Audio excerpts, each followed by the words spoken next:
దేశంలో, ప్రజాతంత్ర దేశంలో మన మనసుకి ఏదైనా ఇబ్బంది కలిగే మాట ఒకళ్ళు అంటే గనక ఆ మాటకు మనం హుందాగా ప్రతిస్పందించాలి తప్ప మాట మాట్లాడిన దానికి తిరిగేసి పార్టీ ఆఫీస్ మీద దండయాత్ర చేసి అన్యం పుణ్యం ఎరగని బీజేవైఎం పిల్లల తలలు వగలగొట్టి రక్తాలు గారేటట్టు చేస్తారా?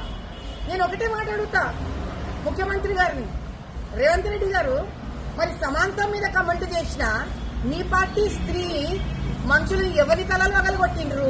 మీ కాంగ్రెస్ కార్యకర్తలు ఏ కాంగ్రెస్ పార్టీ మీద దండయాత్ర చేసిండ్రు అంటే అప్పుడు వినిపించలేదా మీకు? దీనికి ముఖ్యమంత్రి సమాధానం చెప్పి తీరాలి. అన్న మాటకు మీకు మనసు బాధ కలిగితే ప్రెస్ మీట్ పెట్టండి, చెప్పుకోండి. ప్రెస్ మీట్లా ఇట్లా మాట్లాడతారు, అట్లా కమెంట్ చేస్తారు, ఇది పద్ధత సంస్కారమా అడగండి, క్వశ్చన్ చేయండి. తలలు కొడతారా? పోలీసులు నిలబడి దిక్కు చూస్తారా? డ్రామా చూస్తున్నారా పోలీసులు? మరి సమాంతం మీద ఇదే కమెంట్ చేసిన మీ వాళ్ళ తలలెత్తు మగలగొట్టలే. మరి ఈ ప్రశ్నలకు సమాధానం కావాలి.